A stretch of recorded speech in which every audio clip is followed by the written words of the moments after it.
es mucho material, ¿verdad, hermanos? Es mucho, y lo malo es que eso también hace mucha convicción. Y luego dice uno, ¿y por dónde empiezo? No sé, a lo mejor ustedes, a lo mejor yo soy más pesimista o más pecador, no sé. Pero cuando voy a conferencias así, siento que salgo con una lista de cosas que hacer. Una lista interminable, porque empezamos a ver, es como un buffet. A mí me encanta el buffet, se ve, ¿verdad? No, y eso que ya bajé de peso, imagínense. Pero yo llego al buffet y me voy por lo que me gustó más. Y hay cosas que digo, eso no se ve bien, ni siquiera me acerco. El día de hoy ha sido más como un buffet, hermanos, en los que uno puede ver, híjole, esta área de mi vida realmente necesito ponerle especial atención. Esta, ahí más o menos ahí la llevo. En esta, ahí no hay problema. Qué bueno que en algunas áreas de su vida usted ya ha superado, está siendo un excelente ejemplo para su esposa, para las personas que están alrededor. Ese ya es agua debajo del puente, ¿verdad? Prueba superada. Pero hay otras áreas en las que todavía nos hace falta. Yo quiero motivarlo, quiero retarlo este día, porque esto no es una situación motivacional, no es algo de un reto espiritual. Que usted encuentre uno o dos retos espirituales que va a cambiar en su vida de aquí en adelante. No se ve ante la montaña y diga, uy, no sé si ustedes han subido montañas. En la Ciudad de México tenemos muchas montañas, incluyendo un volcán que a mí me encanta, el Popocatépetl. No espero que ustedes lo repitan. Ya me tocó cuando tenía 16 años subir solo hasta la cima de ese volcán. Y a la mitad dice uno, no más, ya no quiero. Esto es muy difícil. Así se ve en ocasiones este reto que Dios nos está poniendo delante. Pero le digo, no tome 15 cosas que va a cambiar. Tome una o dos, que va a pedir la dirección del Espíritu Santo para dejar que sea Él el que lo dirija y que haga las cosas como lo espera Él. Una de ellas es el hombre como padre. No sé si ustedes conozcan quién es. A lo mejor asumí porque tengo muchas pláticas con gente de hermanos de Centroamérica. Y los hermanos de Centroamérica conocen bien. Siguiente, no sé si la diapositiva se pueda, pero ¿cómo fue su relación con su padre? Hablando directamente, ¿cómo fue su relación con su papá? No sé si, ¿cuántos tienen todavía la dicha de tener a su papá vivo? Amén, gloria a Dios, gracias al Señor. Mi papá pasó a la presencia del Señor hace 8 años. Y mi experiencia con mi papi fue en muchas áreas, o sea, mi papi, ¿no? Se me salió, o sea, se me resbaló, brother, o sea, ¿qué onda? O sea, mi papi fue un hombre que creció con un papá alcohólico, que a su vez mi abuelo fue alcohólico. Mi abuelo falleció a los 49 años de cirrosis hepática. Mi bisabuelo, perdón, el papá de mi abuelito. Mi abuelo ni siquiera pudo llegar a la boda de mi papá, porque murió de cirrosis hepática a los 45 años. Mi papi murió a los 63 años como consecuencia de cirrosis hepática, y solamente por el milagro de Dios le extendió 20 años. ¿Sabe por qué? Mi papi debió haber muerto 20 años antes, cuando tenía 43 años. Cuando era policía todavía, salió un día y empezó a tomar. Cuando terminó su turno, eran turnos de 24 horas, 7 por 24, ¿verdad? O 24 por 48, o sea, 24 horas trabajaba y 48 horas descansaba.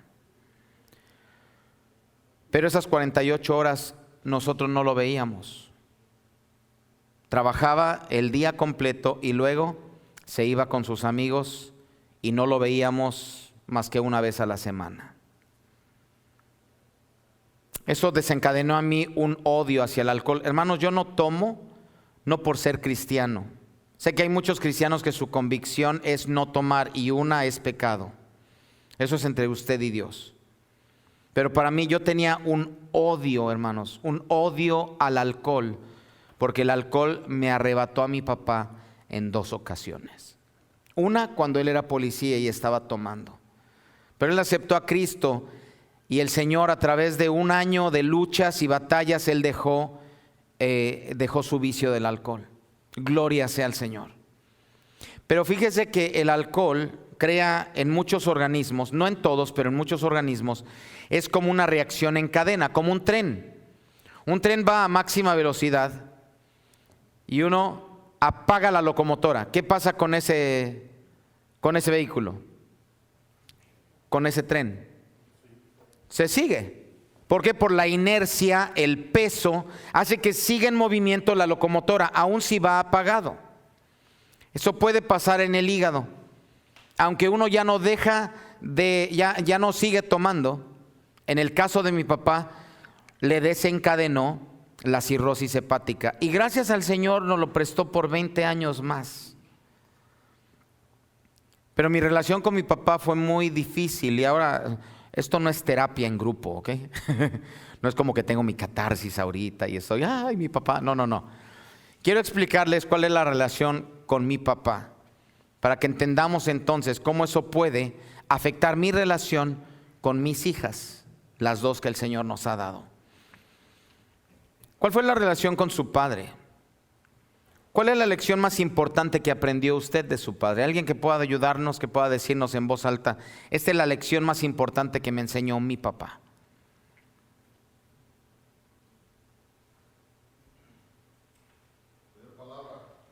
Amén.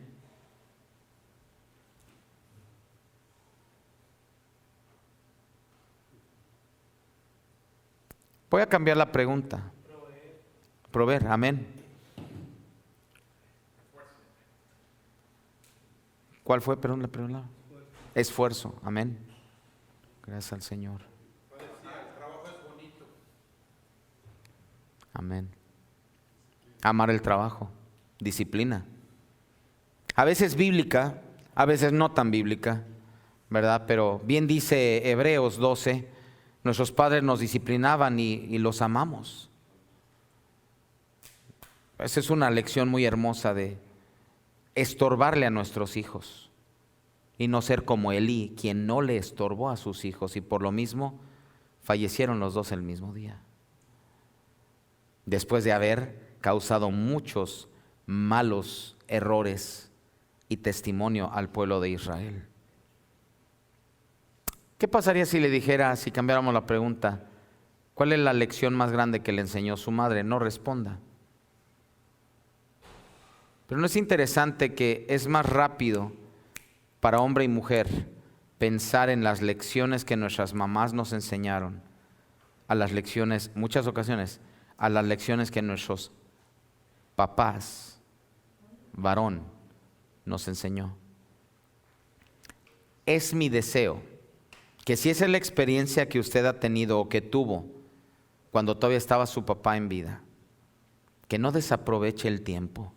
Y aun si sus hijos ya están casados y se han ido de la casa, o si todavía los tiene en casa, que pueda todavía recuperar terreno que en otro tiempo perdió.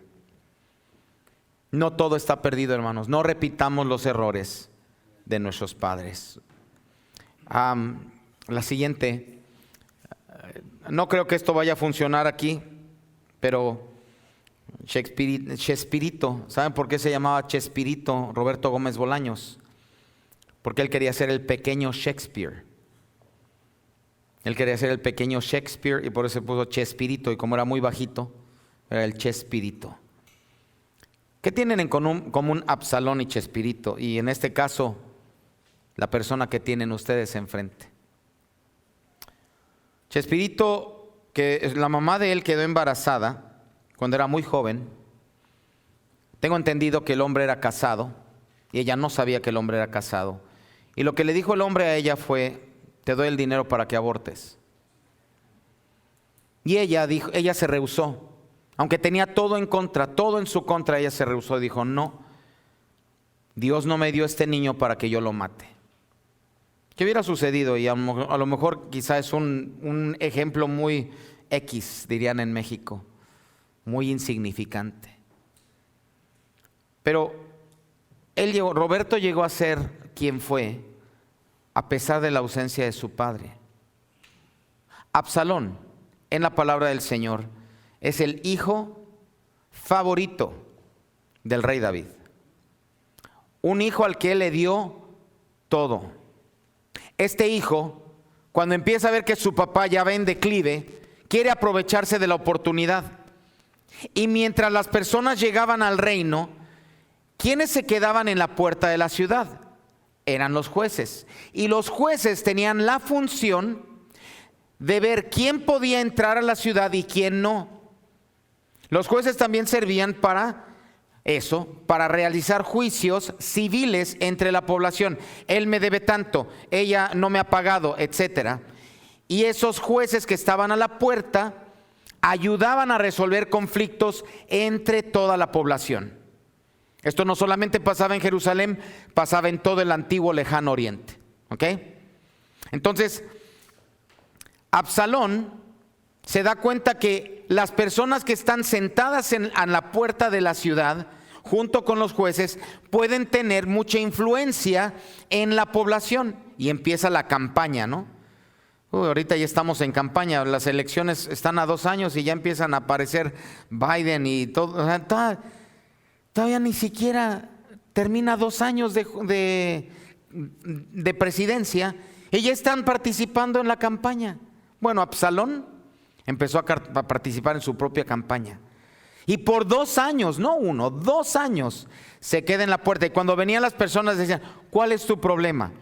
Mi problema es este. ¡Ay! Que yo fuera rey.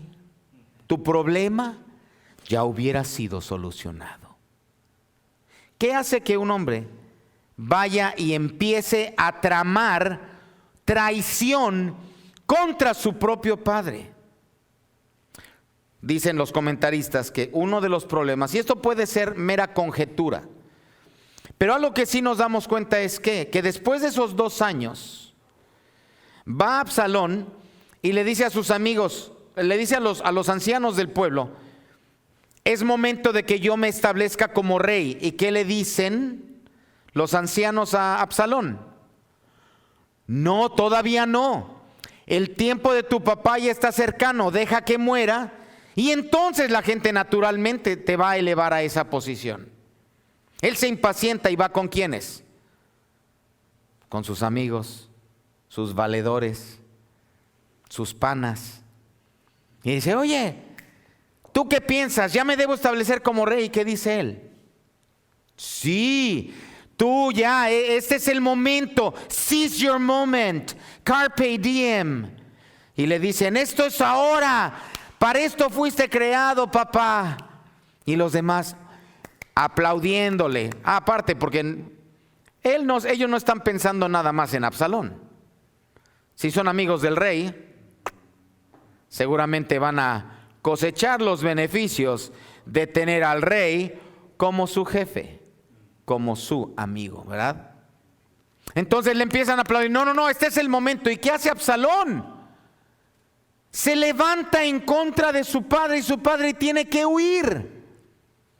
Obviamente, como David todavía tiene a sus valientes, uno de ellos empieza a corretear a Absalón y allá van sus caireles, ¿verdad? El greñero que tenía, decimos, la cabellera de Absalón, y va en su caballo. Y el tonto no se da cuenta que pasa por debajo de un árbol y esa hermosa cabellera que tenía se queda enredada en las ramas, queda colgando de las ramas, y viene el capitán de David y se lo despacha. ¿Cuál es la reacción del rey? ¡Ah, Absalón, mi hijo! Hay mucho que podemos aprender de David como estratega, como rey, sin duda, como adorador. Amén. Pero ¿se ha dado cuenta que como papá podemos aprenderle poco al rey David? Como papá David,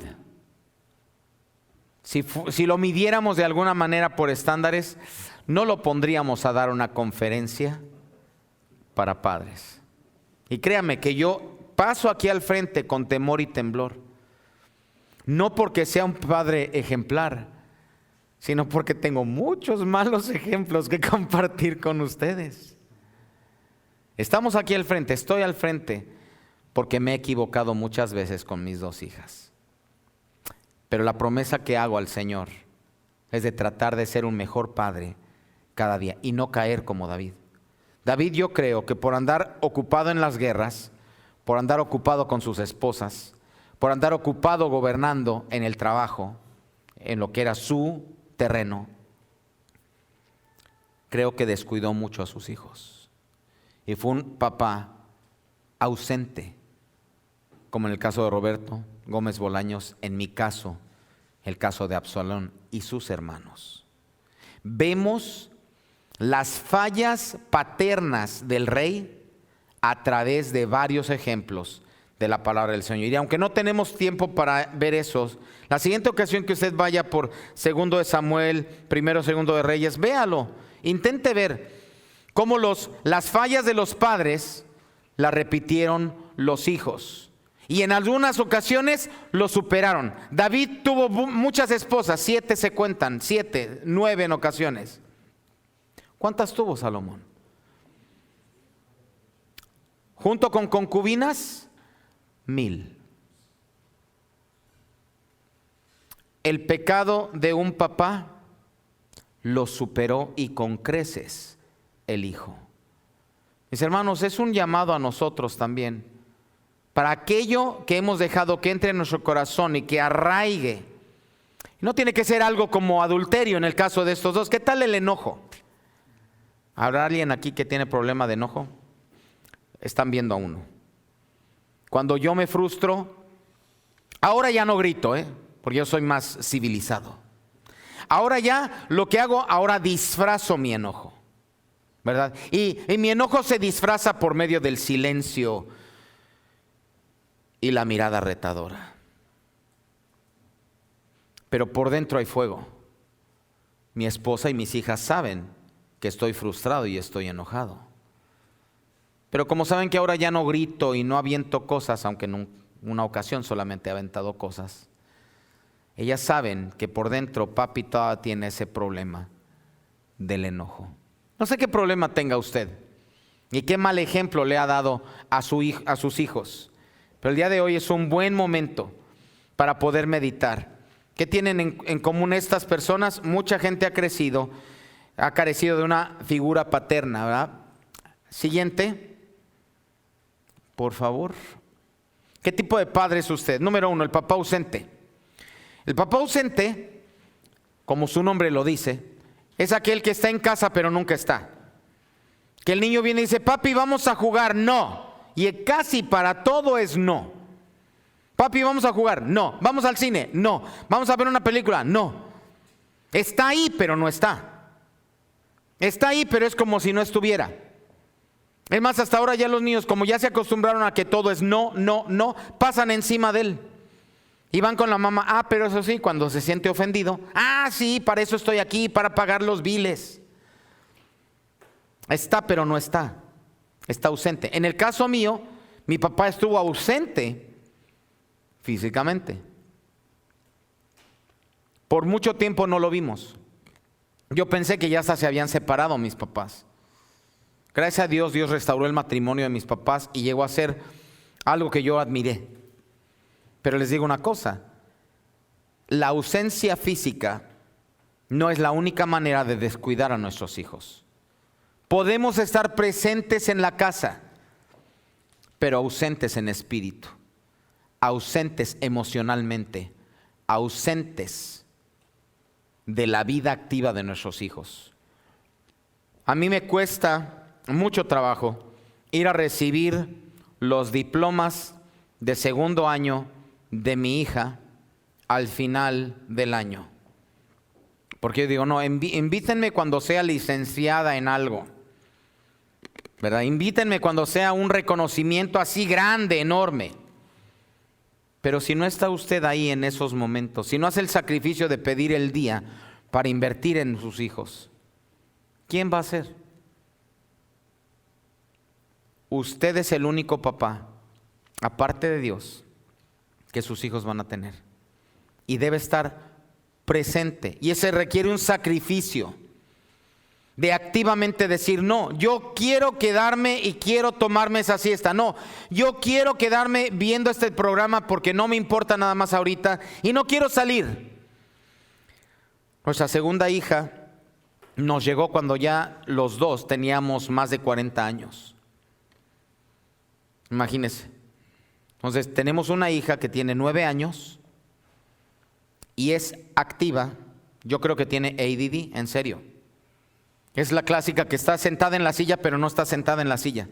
O sea, se pone como toalla en la silla, se pone como tienda en la silla, se pone como arco sobre la silla. Lo único que no puede hacer en la silla, ¿sabe qué es? Sentarse. Y aun cuando se sienta, está como San Ignacio, ¿eh? Con una en el espacio, decimos. O sea, está pero movida por todos lados, ¿no?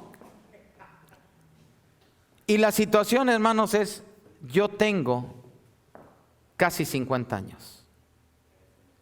Y digo, ¿really? Yo no puedo andar correteándola, ya no puedo subirme hasta donde ella quiere subir. Vamos al Gymboree y ella trepa y dice, papi, ven. Y yo digo, si yo subo, me mato. Y me dijo una vez mi esposa, cuando la vi que empezó a trepar ella también.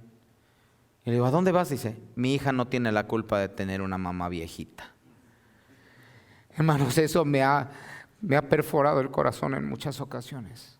Mi hija no tiene la culpa de tener papás que ya tienen cierta edad. La edad, hermanos, no es excusa. El cansancio no es excusa.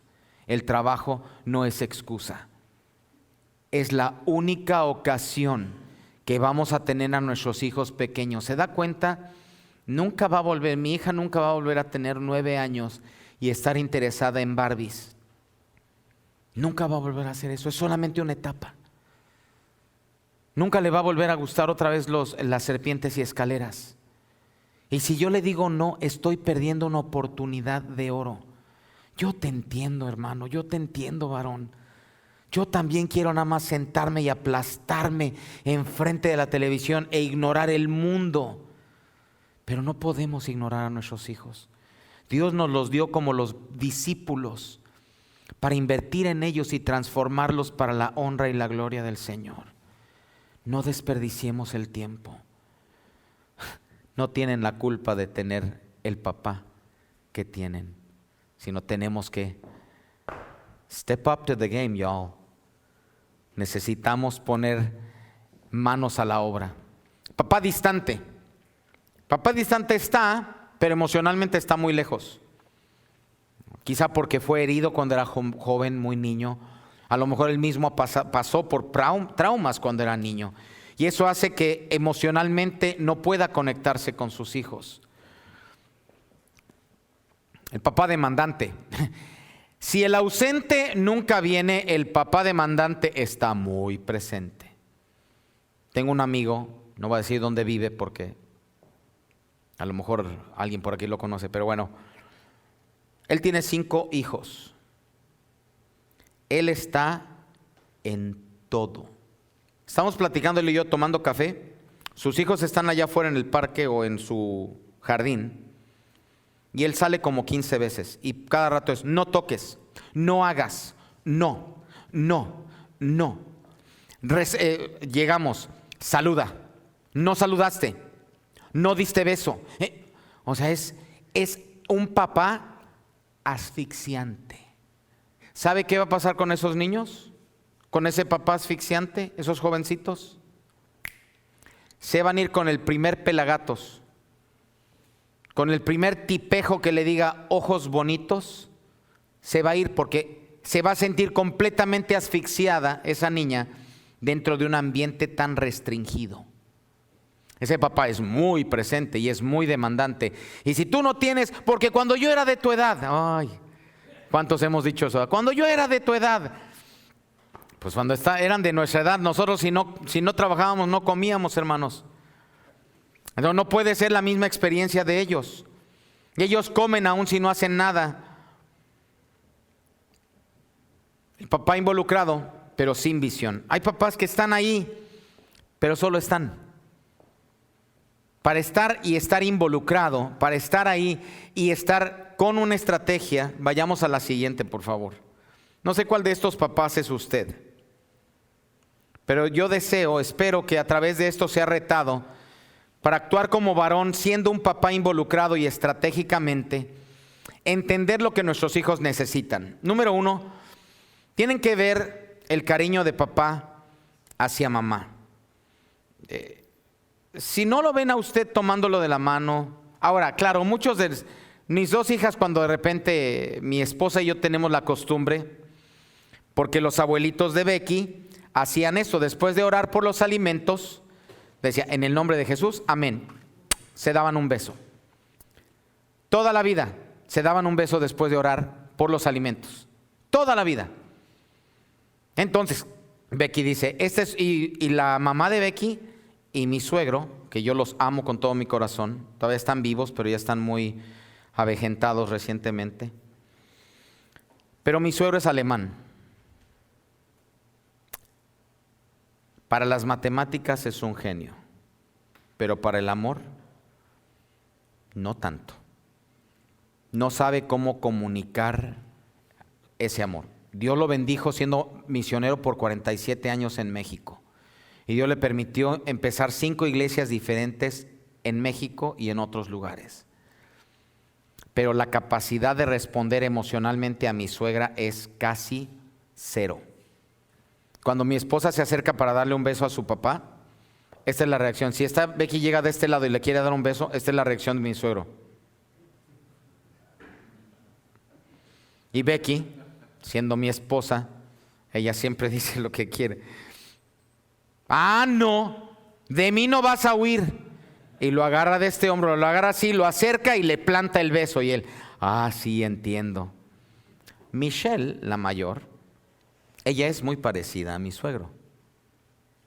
Mucho más linda, pero muy parecida a mi suegro en eso. Entonces, cuando Michelle quiere darle un beso y él hace esto, ¿sabe qué hace Michelle? Michelle se va y no lucha por ese beso. Mis hermanos, hay algo muy importante de responder a nuestros hijos con ese cariño, especialmente nosotros varones a nuestras hijas.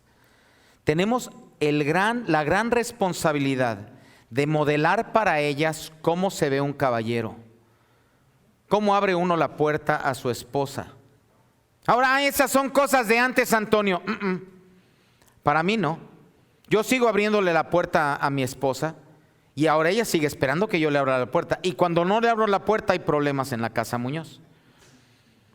¿Verdad? Ella sigue esperando un trato distinto, pero sabe, yo lo hago no solamente porque amo a Becky, lo hago porque quiero que mi hija vea que para llamar la atención de un jovencito, o que un jovencito que espera que ella perree, no es el jovencito con el que ella debe casarse. ¿Me explico? ¿Cómo van a aprender cómo se debe tratar a una dama, a una jovencita, si lo que ven es hip hop o a Bad Bunny? Que eso es más que nada abuso sexual por medio del oído. Y están rodeados de estos jóvenes todo el tiempo. Ellas necesitan ver a alguien que las trate como dama.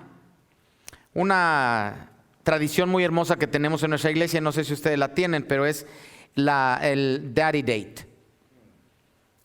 Una vez al año, el director de jóvenes de nuestra iglesia hace una reunión con las mujeres y las hijas.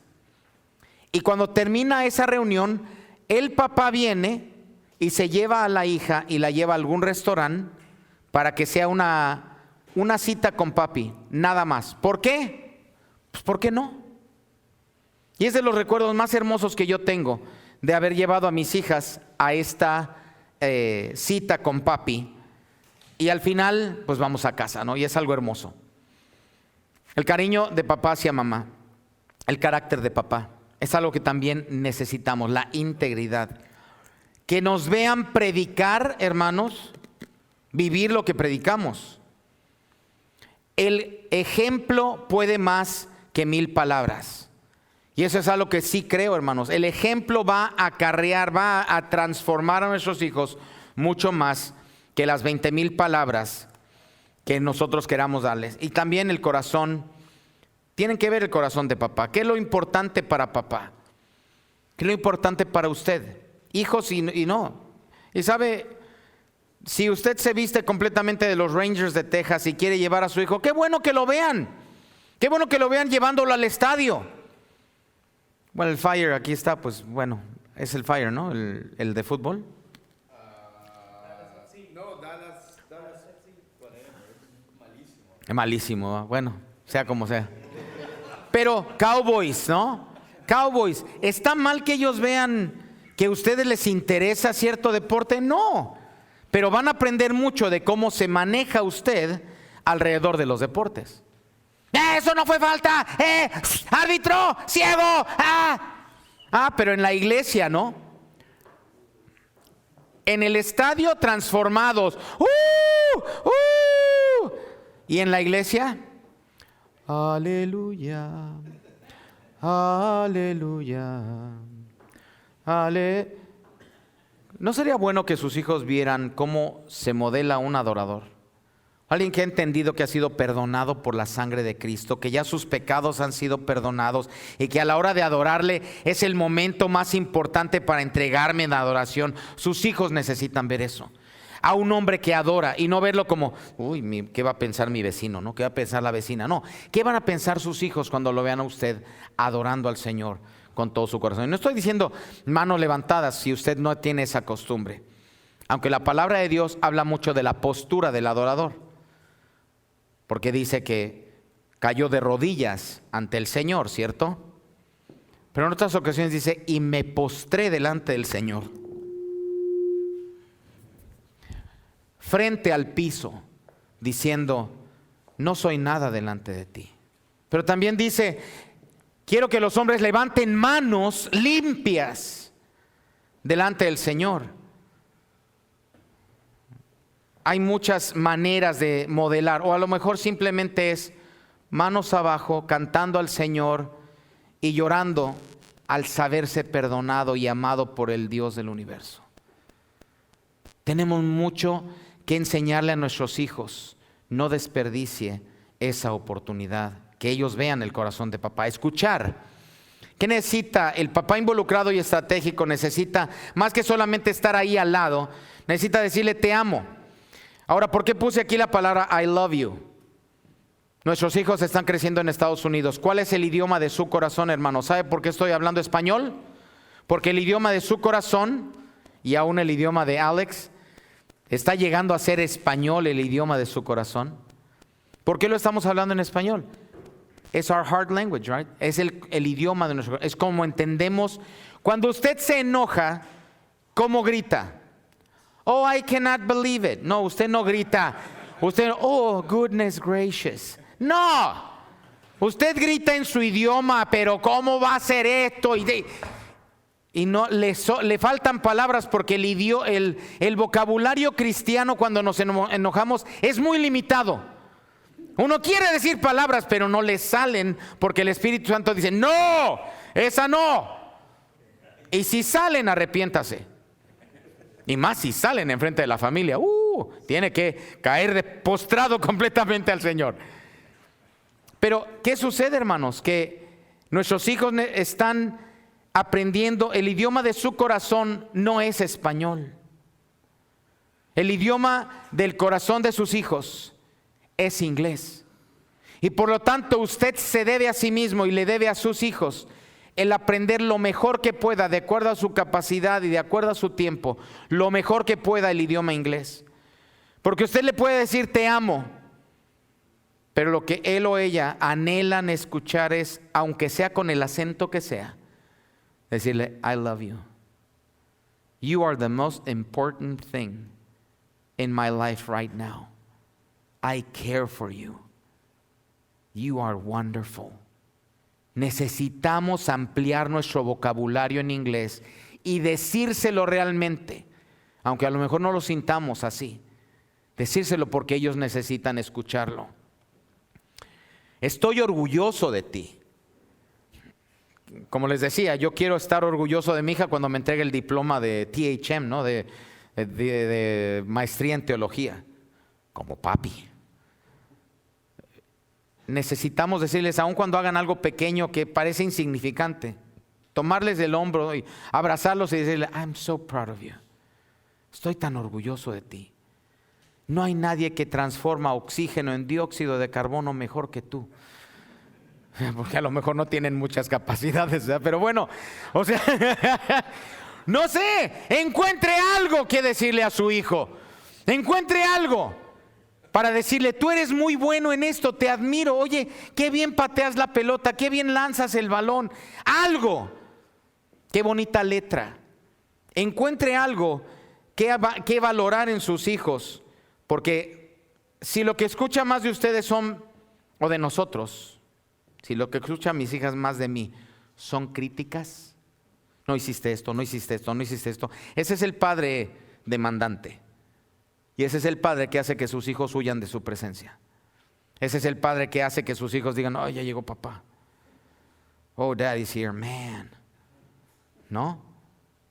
Y nosotros queremos que cuando lleguemos a casa, claro, ya no son los 50, ¿no? Donde la mamá llegaba y con su babero puesto y sus tacones y la cacerola casi, te estaba esperando. Y los niños formaditos en marimba, ¿no? Eso ya se fue, hermanos, eso no existe.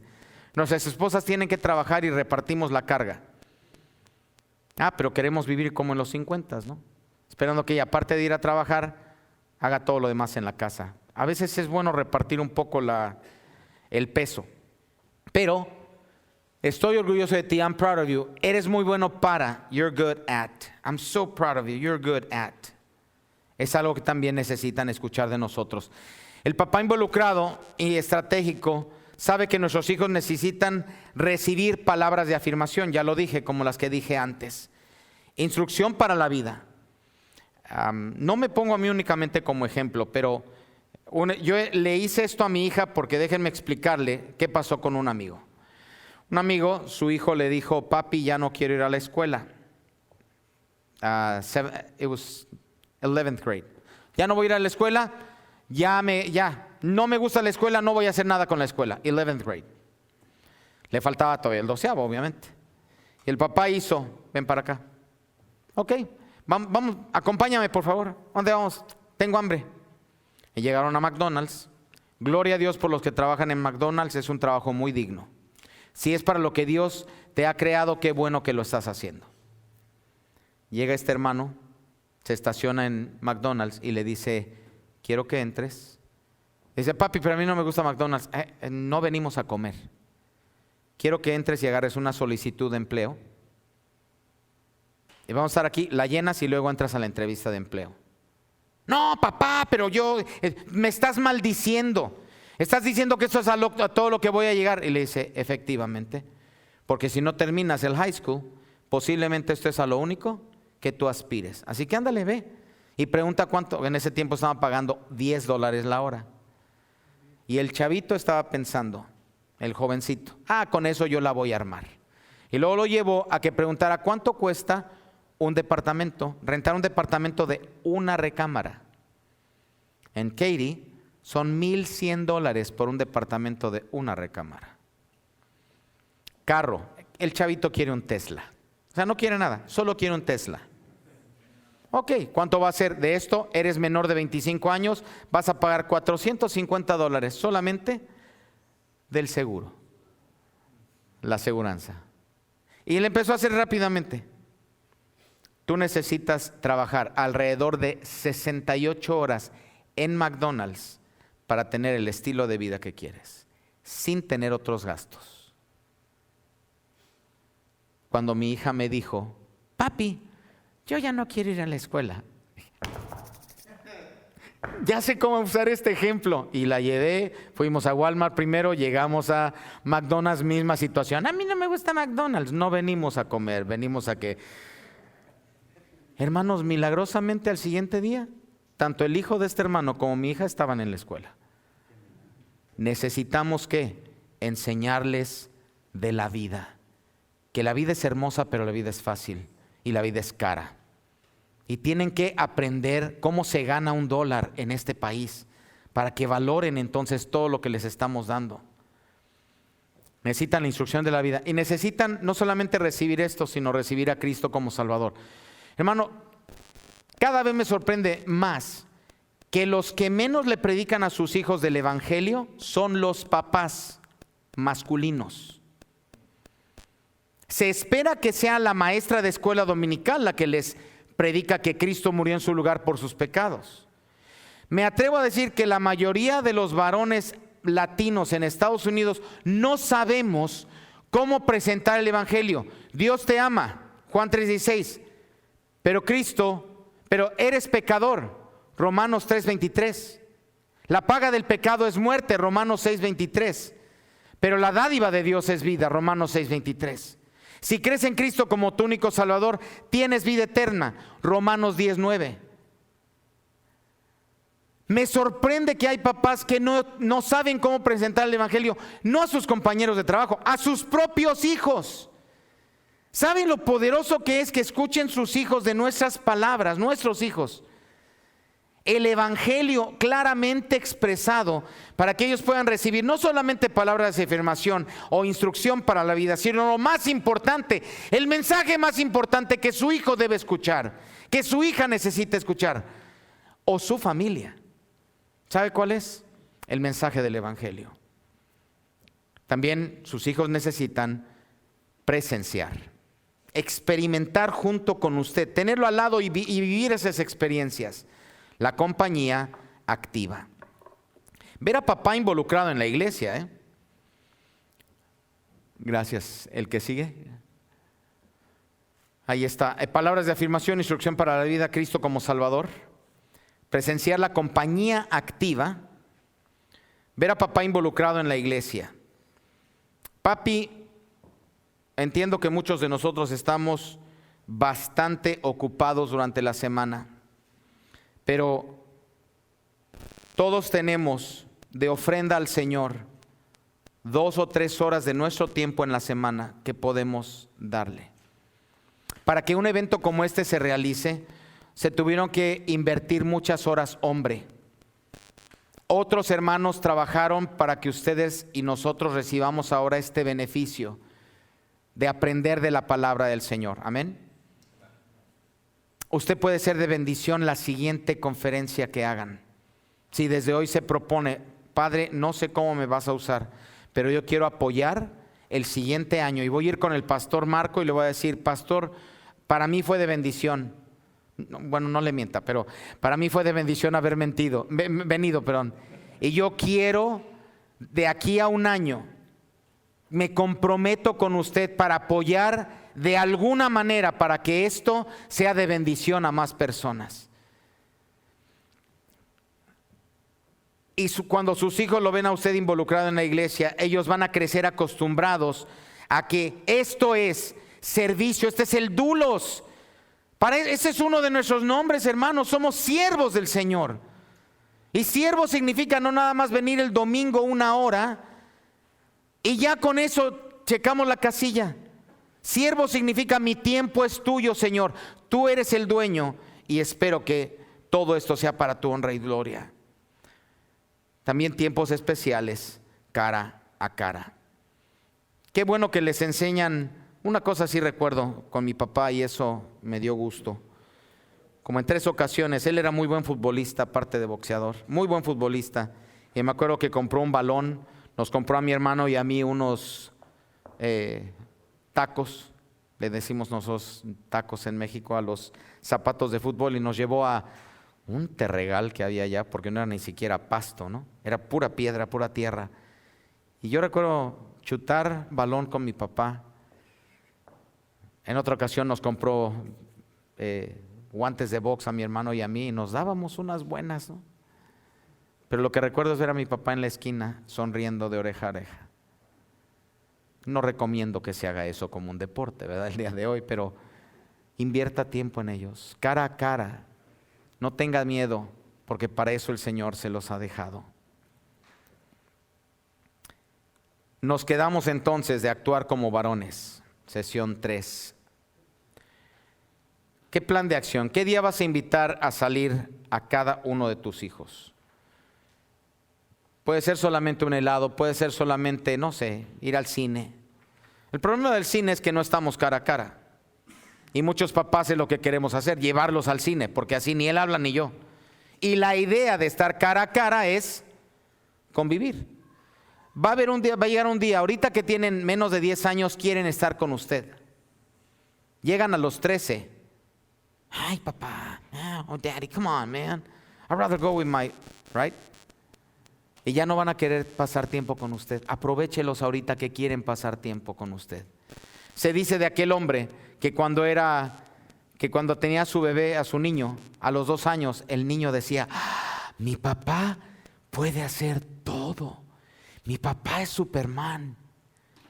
Crece a los 5 años, mi papá sabe mucho. Crece a los 12, mi papá no sabe nada.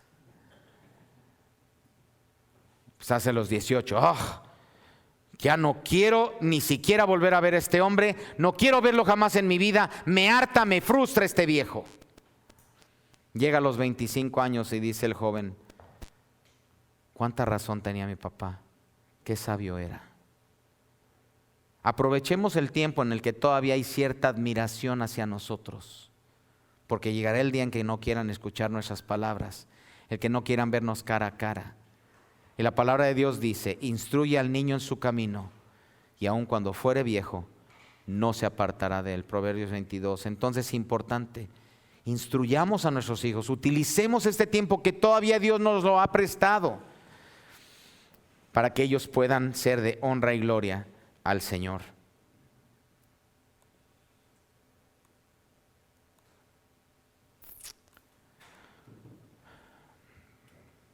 La otra terminó.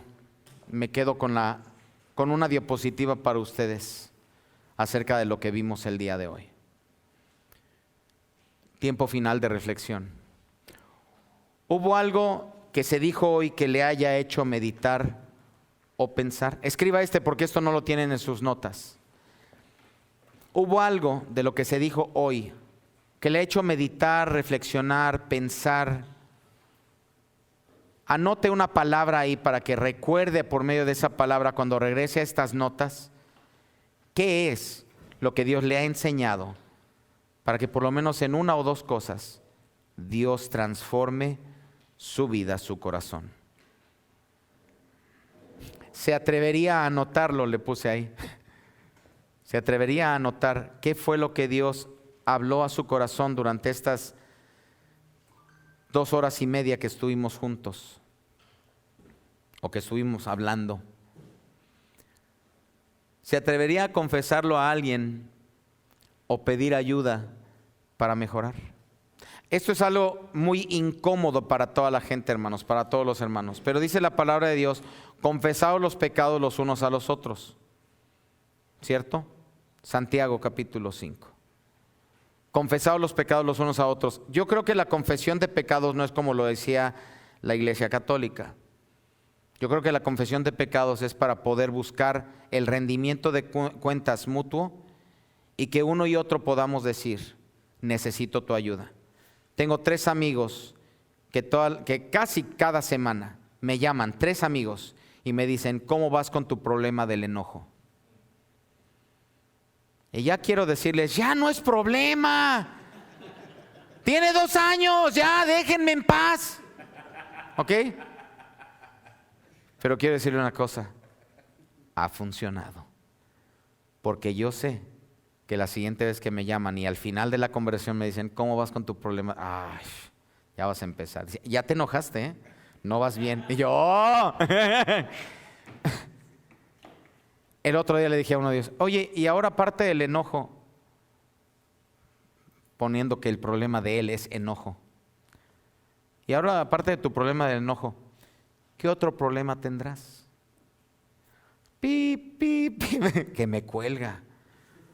Y me habló a los 5 minutos y dijo, fue Dios, ¿verdad? Fue Dios el que te hizo hacer esa pregunta. Y le digo, ¿por qué? Es que tengo que confesarte otra área de mi vida. Mis hermanos, al buscar otra persona, claro, no busque al más chismoso de la iglesia, ¿ok? Porque va a ser como las hermanas que llega uno y dice, ay hermana, es que tengo un problema, yo robé de las ofrendas de la iglesia. Y va la otra hermana y dice, ay hermana, pues yo confieso que salí, mi esposo no sabe que salí con uno de los de la música. Y viene la tercera hermana, ay hermanas, pues yo les confieso que tengo un problema con el chisme. Entonces el problema es ese, ¿verdad? Uno necesita buscar una persona de confianza. Porque, hermanos, caminar, Dios no nos creó para estar solos. Cuando dice no es bueno que el hombre esté solo, no está pensando solamente en la esposa. Y hay algunas cosas que la esposa sería mejor que no fuera ella el confesor, ¿verdad? Necesitamos apoyarnos en otro varón espiritual que ama al Señor y que me va a ayudar y me va a mantener a cuentas para tener victoria sobre ese pecado. Solo así podremos ser los varones que Dios espera que seamos, los esposos que Dios espera que seamos y los padres que Dios espera que seamos.